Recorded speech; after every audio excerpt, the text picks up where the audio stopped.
குருவின் குரு குமரகுரு ஜோதிட ஆராய்ச்சி மையத்தின் 14ஆம் ஆண்டு விழாவில் கலந்து கொண்டுள்ள குருநாதர் சிறப்பு அழைப்பாளர்கள், நண்பர்கள், அன்பர்கள், ஆன்றோர்கள், சான்றோர்கள் அனைவருக்கும் என் முதற்கண் வணக்கத்தை தெரிவித்துக் கொள்கிறேன்.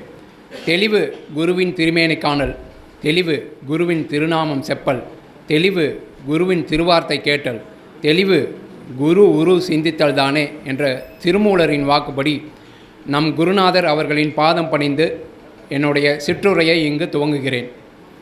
ஒருமைக்கண் தான் கற்ற கல்வி ஒருவருக்கு எழுமையும் ஏமாப்புடைத்து, அன்னச்சத்திரம் 1000 வைத்தல், ஆலயம் 16,000 நாட்டல், பின்னருளுள்ள தர்மங்கள் யாவும் ஒளிர நிறுத்தல், புண்ணியம் கோடி ஆங்கோர் ஏழைக்கு எழுத்தறிவித்தல் என்ற முண்டாசு கவி பாரதியின் கவிதைக்கேற்ப இங்கு நான் 4ஆம் பாவத்தின் கல்விஸ்தானத்தை பற்றி பேச வந்துள்ளேன்.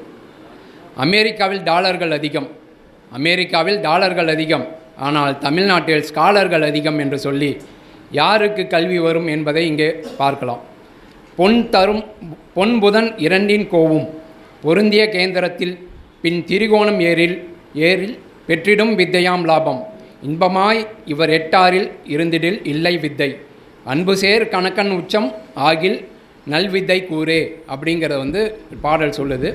இந்த பாடல் அர்த்தம் என்ன அப்படின்னா, குரு புதன் 2 குடையவர் ஆகிய மூவரும் 1, 4, 7, 10 ஆகிய கேந்திரத்திலும் 1, 5, 9 ஆகிய திரிகோணஸ்தானத்திலும் இணைந்திருந்தோ தனித்திருந்தோ இருந்தது அப்படின்னா ஜாதகர் நல்ல கல்வி அறிவு இருக்குது, நல்லா படித்தவர் அப்படிங்கிறத இந்த பாடல் சொல்லுது. மேற்கூறிய கிரகங்கள் 6 மற்றும் 8ஆம் இடங்களில் இருந்தால் அந்த ஜாதகருக்கு கல்வி அறிவு இல்லை அப்படின்றதையும் சொல்லுது. அடுத்தது புதன் உச்சமாக இருந்தாலும் ஜாதகருக்கு நல்ல கல்வி அறிவு இருக்குது அப்படிங்கிறது இந்த பாடல் சொல்லுது. நம்முடைய குருநாதர் அடிக்கடி சொல்வார், இறைவனை நேரில் காண முடியாது அப்படின்ட்டு. அப்போ யார் மூலமாக பார்க்கலாம் அப்படின்னா 3 பேர் மூலமாக பார்க்கலாம் அப்படின்றத குருநாதர் அடிக்கடி சொல்வார். யார் அந்த 3 பேருன்னு பார்க்கும்போது, 1 மருத்துவர், 2வது ஆசிரியர், 3வது ஜோதிடர். இந்த மூவரும் இறைவனால் ஆசீர்வாதம் செய்யப்பட்டவர்கள் என்பது நிதர்சனமான உண்மை. இவர்கள் மூவரும் மக்கள் தொண்டே மகேசன் தொண்டு என்ற சேவையை அர்ப்பணிப்போடு செய்து ஜீவனத்தை நடத்தி கொண்டிருப்பார்கள் என்பது அடிப்படை உண்மை. மக்கள் தன் எதிர்கால வாழ்க்கை எப்படி இருக்கும் என்பதற்காக ஜோதிடரையும், உடல் பிணியை போக்குவதற்காக மருத்துவரையும், உள்ளப்பிணியை போக்குவதற்காக ஆசிரியரையுமே நாடியிருப்பார்கள். ஒருவருக்கு உள்நிலையால் வரும் உடல் பிணியை நீக்கி நலம் மிகுந்த மனிதராக வளம் பெறுவதற்கு உறுதுணையாக இருந்து நம்பிக்கை நட்சத்திரமாக நடமாடும் கடவுளாக இருப்பவர்களே சிறந்த மருத்துவர்கள். இது மட்டுமல்ல, விதி தரும் பிணியை நீக்கி விந்தையாம் மருத்துவத்துறையில் முதிர்ந்த அறிவுடன் ஜெயிக்க ஜாதகத்தில் கிரக அமைப்புகள் அமைய வேண்டும். அவ்வாறு அமைந்தால் மட்டுமே சிறந்த மருத்துவராக கோலூன்றி ஜெயிக்க முடியும். அவ்வாறு என்னிடத்தில் ஜாதகம் பார்க்க வந்த மருத்துவர்களின் ஜாதகத்தை இங்கே காணலாம். இங்கே நான் 2 பாடல் மூலமாக ஜாதகத்தை மேட்ச் பண்ணி இங்கே அந்த பாடல் எப்படி இங்கே ஜாதகத்தில் பொருந்தி வருது அப்படின்றத நான் இங்கே சுட்டி காட்ட போகிறேன். முதல் பாடல் புலிப்பாணி 300 அப்படின்ற பாடல்லேருந்து 43வது பாடல். சூடப்பா சந்திரனார் 375 சுத்த இந்து 11 தனித்திருக்க, மாடப்பா மந்திரம் செய்வான் காலை மகத்தான வாதமுடு வைத்தியம் செய்வன், கூடப்பா குடும்பமது விருத்தியாகும் குலையத்தில் எதிரிக்கு மார்பிலானி, வீடப்பா போகருடைய கடாட்சத்தாலே விதிமறிந்து புவியோருக்கு விளம்புவாயே அப்படிங்கிறத இந்த பாடல் சொல்லுது. இதோட அர்த்தம் என்ன அப்படின்னு பார்த்தோம் அப்படின்னா, சந்திரன் 3, 7, 5 ஆகிய இடங்களிலும் வளர்பிறை சந்திரன் 11ஆம் இடத்திலும் தனித்திருக்க அந்த ஜாதகர் மந்திரம் தந்திரம் செய்பவராகவும் மகத்தான வாதமுடு வைத்தியம் செய்வார், அதாவது மருத்துவ படிப்பு இருக்குது அப்படின்றத இந்த பாடல் சொல்லுது. அடுத்தது இன்னொரு பாடல் நவீன சிந்தாமணி புத்தகத்திலிருந்து 54ஆம் பாடல். உயிருக்கு 10 செவ்வாய் உறவாக வேண்டுமென்றில் உயிருக்கு 10 உளவிட வேண்டும், மற்றும் அயர்வுற செவ்வாய் நீச்சம் அடையாமை வேண்டும், பொல்லார் துயர் தரும் பார்வையின்றி சுபமுற வேண்டும், மற்றும் கதிரவன் ஆட்சி உச்சம் காணும் நல் கேந்திரத்தில் அதிபலம் பெற்றோ நல்லோர் ஆட்சி நிலைக்குமானால் விதி தரும் நோயை போக்கி விந்தையாம் மருத்துவத்தில் முதிர்ந்த அறிவுடையவனாக முந்திடும் மருத்துவன் கான் அப்படிங்கிறத வந்து இந்த பாடல் சொல்லுது. இந்த பாடலோட அர்த்தம் என்னன்னு பார்த்தோம்னா, லக்னத்திற்கு 10ஆம் இடத்தில் செவ்வாய் வாசம் செய்ய வேண்டும், அல்லது 10ஆம் இடத்தவராக இருக்க வேண்டும். அப்படியும் இல்லைன்னா 10ஆம் இடத்தை செவ்வாய் பார்வையிட வேண்டும். இதுவும் இல்லை அப்படின்னா 10ஆம் இடத்து அதிபதியும் செவ்வாயும் சேர்ந்தோ அல்லது பார்வையோ பரிவர்த்தனையோ பெற்றோ சுபஸ்தானத்தில் இருக்க வேண்டும்.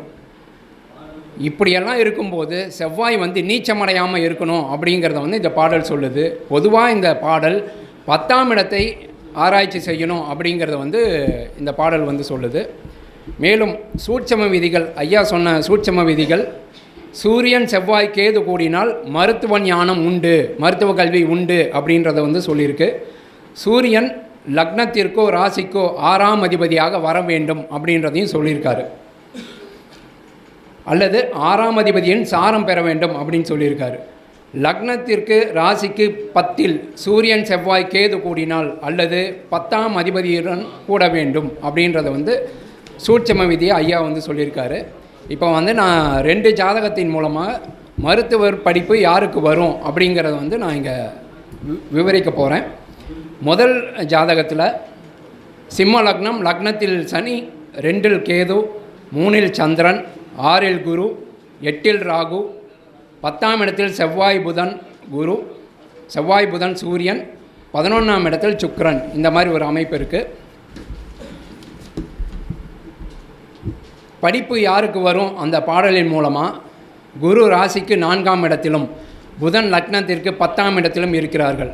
அப்போ இந்த ஜாதகத்தில் 2ஆம் இடத்து அதிபதி புதனாக வருகிறார். மேலும் குருவிற்கு 5ஆம் இடத்தில் புதனும், புதனுக்கு 9ஆம் இடத்திலும் குரு இருக்கார். அதனால் ஜாதகர் வந்து நல்லா படித்தவர் அப்படின்றத வந்து இங்கே இந்த குறி காட்டுது.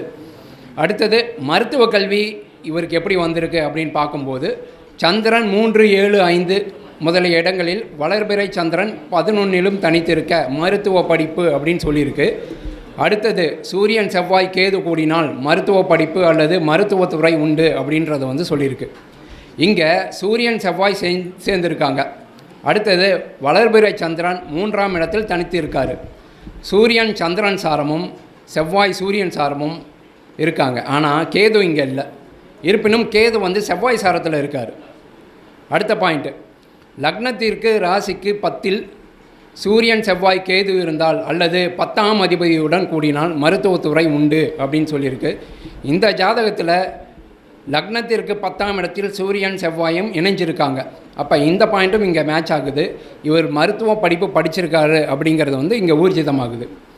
அதே போல் 2வது பாடலின்படி உயிர் லக்னத்திற்கு 10ஆம் இடத்தில் செவ்வாய் வாசம் செய்ய வேண்டும், அல்லது 10ஆம் இடத்தவராக இருக்க வேண்டும், அல்லது 10ஆம் இடத்தை பார்வையிட வேண்டும் அப்படின்னு இருக்குது.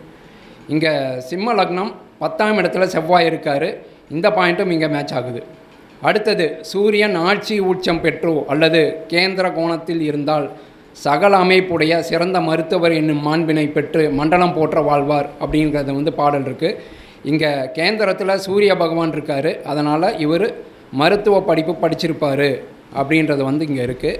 இவர் மருத்துவ படிப்பு மட்டும் படிக்கலை, இவர் வந்து ஒரு மிகப்பெரிய ஹாஸ்பிட்டல் கட்டி பல மருத்துவர்களுக்கு வந்து மருத்துவ சேவை செய்வதற்கான உண்டான அமைப்புகளையும் கொடுத்துருக்காரு. இது வந்து முதல் ஜாதகம்.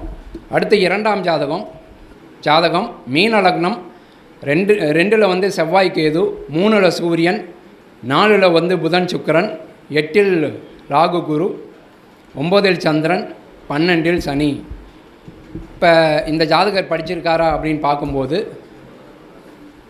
புதன் கேந்திரத்தில் 2 கூடையவர் செவ்வாய் சாரத்தில் உள்ளார். மேலும் புதன் 5ஆம் இடத்தில் குருவும், குருவுக்கு 9ஆம் இடத்தில் புதனும் இருக்கிறார்கள். ஆகவே இந்த ஜாதகர் நல்லா படிச்சிருக்காரு அப்படின்றது வந்து இங்கே காட்டுது. அடுத்தது வளர்பிறை சந்திரனாக இருந்து 3, 5, 7, 11இல் இருக்க வேண்டும். இங்கே வளர்பிறை சந்திரன் 9ஆம் இடத்தில் இருக்கிறார். மேலும் அவர் 11ஆம் அதிபதியின் சாரம், சனியின் சாரம் பெற்றுள்ளார்.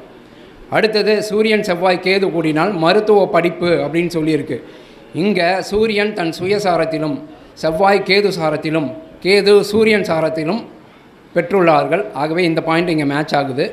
அடுத்து சூரியன் லக்னத்திற்கோ ராசிக்கோ 6ஆம் அதிபதியாக வர வேண்டும். அப்படி இல்லை என்றால் 6ஆம் அதிபதியின் சாரம் பெற வேண்டும். மீன லக்னம் லக்னத்திற்கு 6ஆம் அதிபதியாக சூரியன் வருகிறார். மேலும் அவர் 6ஆம் அதிபதியின் சாரம் பெற்றுள்ளார். அதாவது சூரியன் தன் சுயசாரம் பெற்றுள்ளார். 2வது பாடலின்படி சூரியன் ராசிக்கு கேந்திரத்தில் இருக்கிறார். ஆக இந்த 2 ஜாதகமும் இங்கே மருத்துவ படிப்பு படிச்சிருக்காரு அப்படிங்கிறத வந்து ஊர்ஜிதப்படுத்துது. விதிகள் மாறாமல் அப்படியே வந்திருக்கு அப்படின்றத வந்து நான் இங்கே சொல்லிக்கிறேன். குருவுக்கு கோடான கோடிகள் நன்றிகள் சொல்லி 1000 கைகள் மறைந்தாலும் ஆதவன் மறைவதில்லை என்ற கூற்றிற்கேற்ப குருவின் புகழ் வாழ்க ஓங்குக. வாய்ப்பளித்த குருநாதருக்கு நன்றிகளும் வணக்கங்களும்.